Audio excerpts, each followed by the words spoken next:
আসসালামু আলাইকুম। ফিজিক্সের মধ্যে যদি তুমি এই চ্যাপ্টার থেকে যদি ম্যাথ করতে চাও, গতি থেকে যদি তুমি ম্যাথ করতে চাও, তাহলে তোমার গতির যা বেসিক সূত্র আছে সবগুলো তোমার জানা দরকার। তো গতি চ্যাপ্টারের সূত্রগুলো আমি আজকে একসাথে দেখানোর চেষ্টা করব। চলো শুরু করি তাহলে।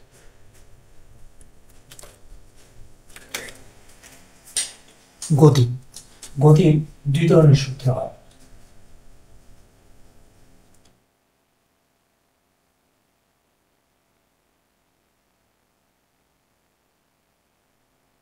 একটা হচ্ছে সমবেগের ক্ষেত্রে কিছু সূত্র হয়, আর একটা হচ্ছে সমত্বরণের ক্ষেত্রে কিছু সূত্র হয়। তো সমবেগের ক্ষেত্রে একটা কমন সূত্র আছে, s ইকুয়াল টু বিটি, আর একটা আছে গড় বেগ বি ইকুয়াল টু মোট দূরত্ব ডিভাইড বাই মোট সময়। মোট দূরত্ব এবং হচ্ছে মোট সময়।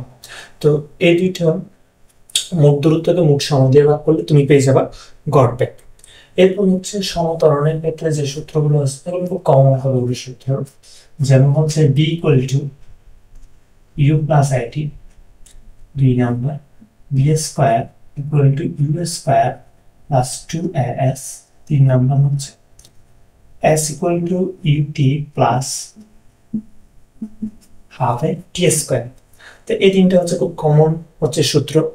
এরপর চার নাম্বার আমরা একটা এক্সট্রা লিখতে পারি, S equal to U plus B divide by two into T, এটাও একটা সূত্র। এরপর আরেকটা সূত্র আছে হচ্ছে গড় বেগ সমতলনের ক্ষেত্রে, গড় বেগ ইকুয়াল টু হচ্ছে u plus B divide by two, তাহলে আদি বেগ এবং হচ্ছে শেষ বেগ ডিভাইড বাই টু। এরপর আরেকটা আছে টি সেকেন্ডে অতিক্রান্ত দূরত্ব।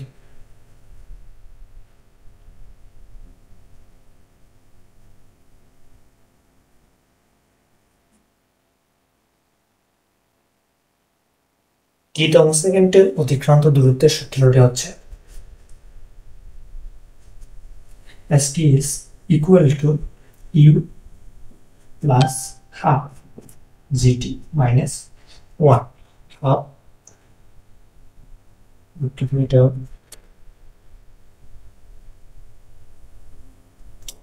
এটা হবে half a two t minus one, u plus half a two t minus one. তাহলে এই সূত্রগুলো হচ্ছে সমত্বরণের ক্ষেত্রে তোমার প্রয়োজন হবে।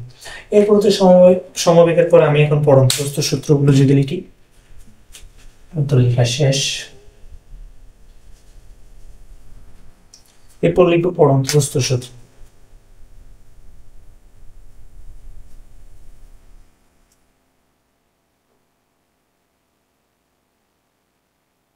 এই পরন্তস্থ সূত্রগুলোর মধ্যে তেমন কিছু পরিবর্তন হবে না, এখানে শুধু এস জায়গায় জি হবে, এর পরিবর্তে আমি জি ইউজ করবো এবং এস এর পরিবর্তে এ জি ইউজ করবো, এটাই পরিবর্তন করবো। এক number V equal to U plus GT, দুই number V square equal to U square plus two G S, তিন number H equal to UT plus half G T square, চার নাম্বার এইচ ইকুয়াল টু, না এই সূত্রটা এখানে খাটবে না,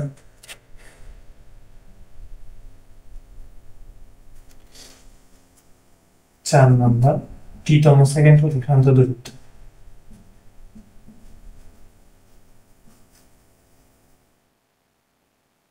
এখানে যেহেতু এটা উপর থেকে পড়বে সে উচ্চতা অনুযায়ী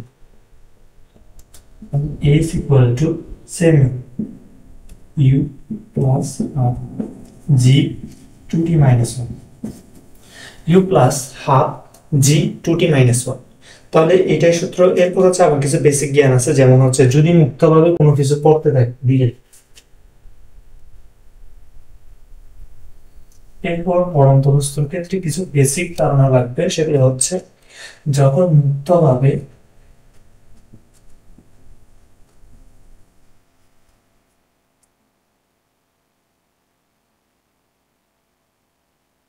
তখন ইউ ইকুয়াল টু হচ্ছে জিরো ধরতে হবে। ইউ ইকুয়াল টু আদিবেগ হচ্ছে শূন্য, আদিবেগ হচ্ছে শূন্য যখন মুক্তভাবে কোনো কিছু হচ্ছে নিচে পড়বে। এরপর হচ্ছে যখন মুক্তভাবে কোনো কিছু পড়ার ক্ষেত্রে হচ্ছে, এই ক্ষেত্রে মুক্তভাবে পড়ার ক্ষেত্রে কিছু শর্ত আছে, সেটা যদি আমি বলি ব্যাক সময় শর্ত,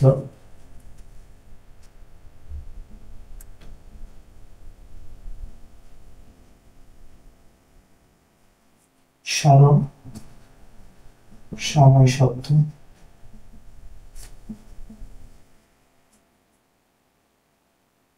তাহলে ব্যাক সময় সূত্রের ক্ষেত্রে হচ্ছে b1 ডিভাইড বাই t1 এবং হচ্ছে b2 ডিভাইড বাই t2, আর সরণ সময়ের ক্ষেত্রে s1 divide by t1 equal to s2 divide by হচ্ছে t2। তবে ওই এখানে স্কয়ার হবে, এখানে স্কয়ার হবে, কারণ আমরা জানি পরন্ত বস্তুর একটা সূত্র আছে যেখানে হচ্ছে s proportional to t square, অর্থাৎ অতিক্রান্ত দূরত্ব সময়ের বর্গ সমানুপাতিক। সেই সূত্র দিয়ে এখানে হচ্ছে শুধু এখানে আমরা সমানুপাতিকভাবে হবে ব্যাগের সাথে, কিন্তু এটার সাথে হচ্ছে বর্গের সমানুপাতিকভাবে সূত্র হবে s1 divide by t1 square equal to হচ্ছে s2 divide by t2 square. এরপর এখানে পরন্ত বস্তুর ক্ষেত্রে আর কোনো সূত্র নাই। এরপর যদি লিখি, এরপরে যে সূত্রগুলোর প্রয়োজন হবে সেটা হচ্ছে নিক্ষিপ্ত কোনো বস্তুর সূত্র। এটা কোন দিকে লিখবে? এই পাশে।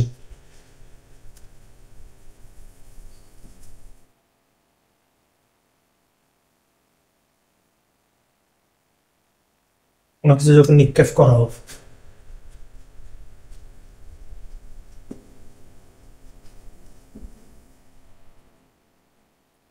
E equal to u minus gt b square equal to u square minus gs, তারপর a is equal to ut minus g t square, শুধু মাইনাস হয়ে যাবে।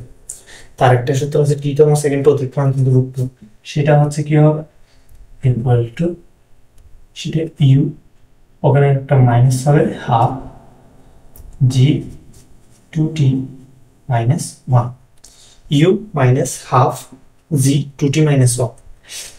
এটা হচ্ছে যখন নিক্ষিপ্ত বস্তুর ক্ষেত্রে হচ্ছে এই সূত্রটা ইউজ করতে হবে। এরপর হচ্ছে কোন একটা বস্তুর বিচরণ কাল, অর্থাৎ কতক্ষণ শূন্যে ছিল, t equal to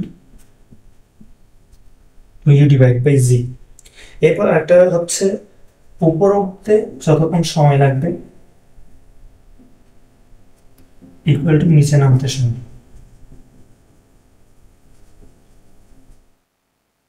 equal to U divide by G. তো এই দুইটা সময়কে যোগ করে দিলে সেটা হয়ে যায় টোটাল বিচরণ। এরপর হচ্ছে আরেকটা সর্বোচ্চ উচ্চ, কতটা উচ্চতা,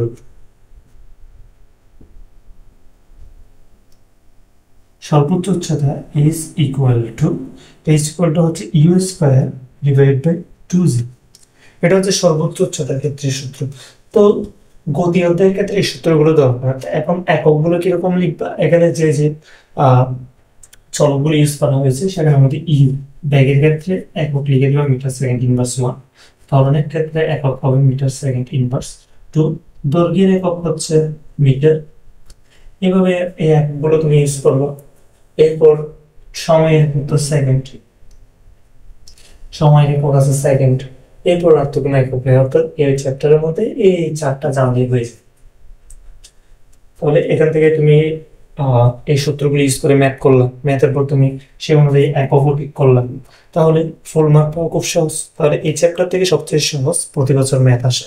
তো এই সূত্র সবগুলো যদি জানা থাকে তাহলে তুমি সহজে এই চ্যাপ্টার থেকে সহজে ম্যাথগুলো করতে পারবা পরীক্ষায়। তাহলে পরবর্তীতে দেখা হবে অন্য কোনো ভিডিও নিয়ে। আজকের মতো এই পর্যন্ত।